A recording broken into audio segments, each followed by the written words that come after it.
بسم الله الرحمن الرحیم. ټولو پښتنو عزیزانو ته د زړه د کومې سلام وړاندې کوم. بعد سلامه د ټولو د مخه زموږ یو ډېر خوږ ملګری لیاقت یوسفزی پر حق رسېدلی دی، هغه ته د عقیدت ګلونه وړاندې کوم. الله دې فردوس جنت په نصیب کړي. عزیزانو، لکه څنګه چې تاسو ته معلومه ده چې د څو ورځو څخه پر موبایل، په ټویټر، په دغه باندې چې دی پر فیسبوک باندې د سیاسي کارکنانو د طرفه څخه داسې نازیبا الفاظ استعمالیږي. خاص کر د پی ټي ایم و ځوانانو ته دا وایم، د پی ټي ایم و خواږه ملګرو ته، د پی ټي ایم و ښایسته ملګرو ته، او بیا د ټولو پارټیانو ته موږ ډېر قدر لرو. چای کاغه د باچا خان کورنۍ ده او دغه پارټۍ ده، چای کاغه د خان شهید او د صمد خان پارټۍ ده او دغه کورنۍ ده،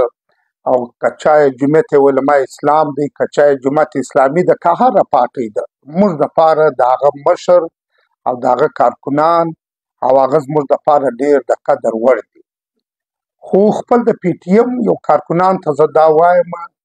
چې پی ټي ایم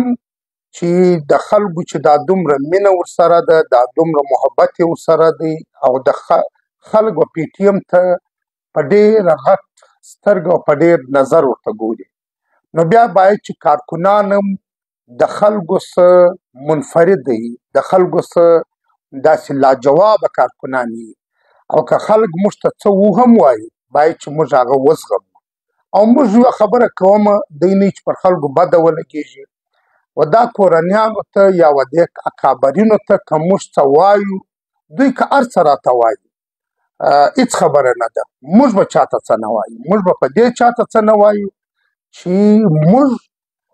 په دې باندې چې خلک موږ ته دا تمه لري، خلک موږ ته دا دغه لري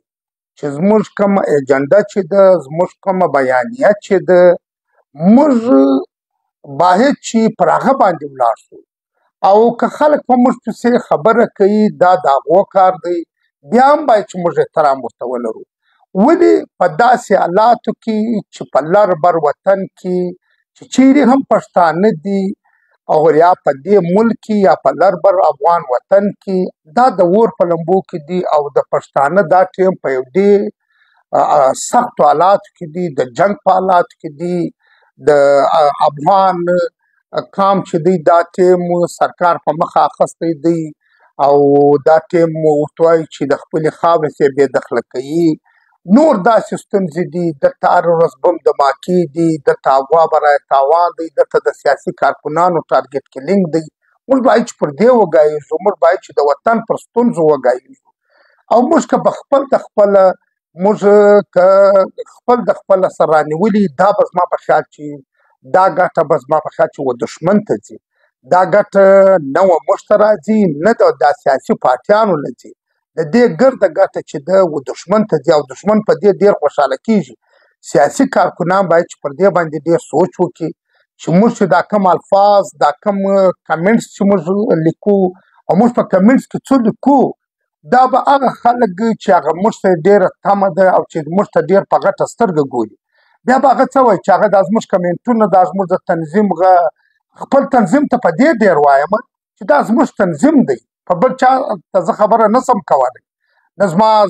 زما دونه حیثیت دی، نه زما دومره خوله ده چې زه بل چا ته وښیم. خپل کارکنان، خپل ورونو ته زه دا وایم چې عزیزانو، کارکنانو، زموږ ورونو، چې موږ باید چې یو ښایستګي ښکاره کړو. په سیاست نوم ښایستګي ده، د سیاست نوم اخلاقیات دی، د سیاست نوم داسې دی. سیاست معنا دا ده چې په تا کې به اخلاق در بل ډېر زیات وي. نو موږ باید چې د موږ څخه څوک ناراضه نه شي، د موږ څخه باید چې څه اکابرین که د موږ څخه خوابدي شوي دي یا د موږ څخه ناراضه شوي دي، زه د ټوله پی ټي ایم د جانبه څخه د ټولو که داسې اول خو زموږ کارکنان داسې کوي نه، زموږ ډېر ښه کارکنان دي، او که څوک بیا هم د موږ څخه خوابدي، زه د خپل تنظیم د جانبه، د خپله جانبه، زه د هرې پارټۍ د هر مشر څخه زه معافي غواړم، او دا سلسله باید چې بنده شي. مهرباني، وسلام.